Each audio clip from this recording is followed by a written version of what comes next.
Zillow now wants to promote my services for free. Zillow is, I think, sensing their business model, their previous business model, is going to suffer greatly from the changes that are coming in the real estate industry. Brian here with Lamacchia Realty, and I have pulled up their latest press release, which talks about this new quote-unquote touring agreement, which allegedly puts consumers first. Let's take a look at it. So since NAR announced its proposed settlement of the Sitzer-Burnett lawsuit in mid-March, there have been questions, speculation, and uncertainty. But we must remember, change within the real estate industry is nothing new. When we work together, our industry is both creative and resilient. Soon there will be new standards for how agents interact with consumers. And at Zillow, we're always looking for opportunities to innovate on behalf of consumers, to support agents, and to support agents who serve consumer needs. Not really. When you look at what this actually touring agreement is, it's non-exclusive and it is 100% free for the consumer, which of course, ultimately it is not, but we're going to get to that. The proposed NAR settlement outlines the requirements that buyers have written agreements with agents before touring. While this may seem like an extra step, when done right, agreements can provide transparency, promote open conversation, and foster alignment between the two parties. However, insisting that a buyer sign an exclusive long-term agreement with an agent, perhaps before even meeting the agent, feels premature. So this is about Zillow's feelings. That's why Zillow has created a non-exclusive touring agreement, and we're making it available for use in the entire residential real estate industry. Does anyone honestly believe that? We talk a lot about Zillow on this channel. The most recent one, or not the most recent one, but I did one about 2 years ago, and it's talking about Rich Barton, the CEO. This guy, he doesn't care about consumers. He cares about shareholders. He cares about his stock options. That's all he cares about. Okay. So the reason this was developed is because they recognize, like, oh boy, if now all of a sudden you're going to be required to have buyer agency agreements before you even see a property, that's going to put a significant impact on Zillow's bottom line, because people, it's just not going to have nearly as much significance, right? Because if you go to Zillow, you see the property, maybe you call, maybe you don't, but more likely than not, you're just going to go to the open house, because now you're going to be required to have that buyer agency agreement. So they're trying to get ahead of this. And they recognize that most of the money, or not most, but a lot of the money that they have coming into the business right now is through these real estate agents. They're paying for the buyer leads. Let me tell you about buyer leads for a second. So I've been in the business for a while now, and in the past, it has been extraordinarily difficult to get buyer leads, especially in the zip codes that I'm in, right? So I'm in the Boston market, and they are ultra competitive. There's a lot of high quality agents.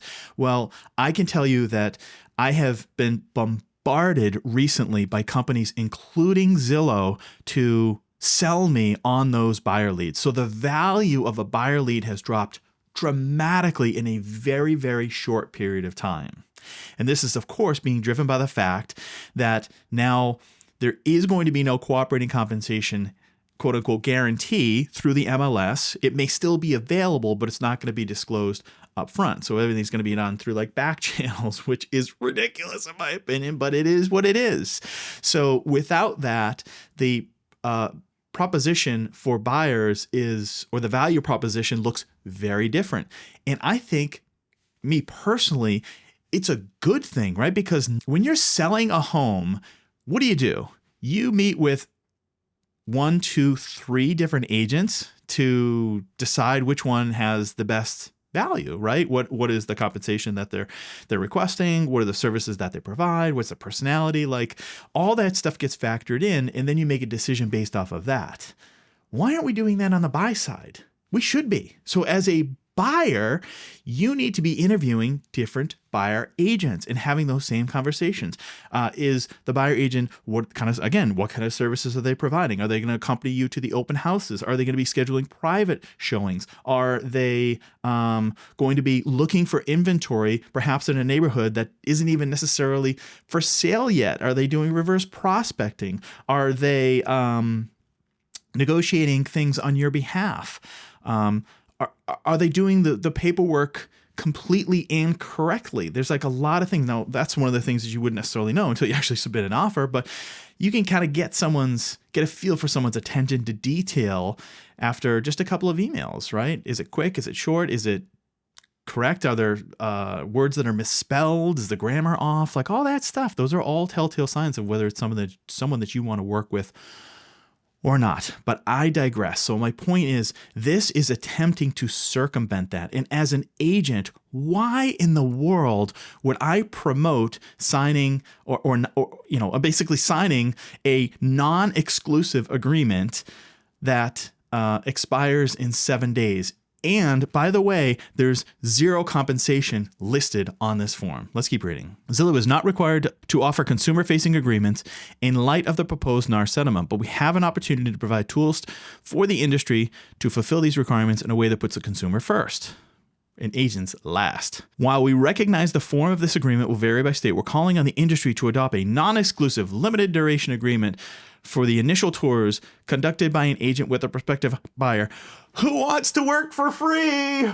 Free services over here. Like, this makes no sense to me. The value of an agent is tremendous, and we should be compensated. And setting the precedent up front, like, oh, we'll get you into the houses. Let's talk. Let's date a little bit, and we'll get to it a little longer. Actually, I'm not going to read any more of this. This is so stupid. I'm going to put a link down below in the description. You can read it on your own time, but it talks about, like, let's date first, and then maybe we go steady.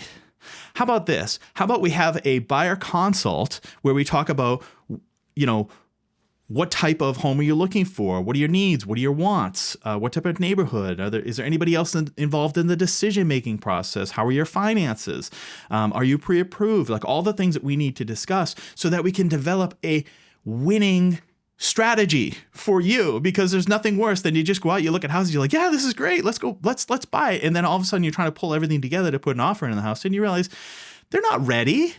Right? You have to be ready to strike. You got to be ready to rock and roll, because by the time you actually get to the house, there's several other people, and it's more than likely going to be a competitive situation. So you do need to have these conversations on the front end, not on the back end. Now, I will also admit that there are some situations where it doesn't work out, and you need to have something in there. So instead of, just having this 6-month, buyer agency agreement, maybe you have some carve out in there. You say, look, let's work together. If things don't work out, I'll give you a cancellation guarantee, maybe 7 days, 14 days, 30 days, whatever that is. And then you can decide if it's not working out, that you can, with proper notice, cancel the contract. I'd rather have that solution than, hey, let's try things out for free. This is great. You don't have to pay me. So what happens when you go show someone a house, right? It's a private showing because you've got this touring agreement. So now it's a private showing, and they're like, nah, I think I'm all set. I don't really like it.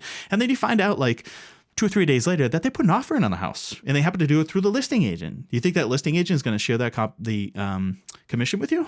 Never going to happen, right? Because they were unrepresented. You have a touring agreement. It doesn't say that you have an exclusive buyer agency agreement. So now you've got to challenge this, procuring cause, all this stuff. You got to go through some tribunal. It's a mess. So I would definitely steer clear of this touring agreement. If you are a real estate agent and you are thinking about using this, my advice to you is don't. You are selling yourself short.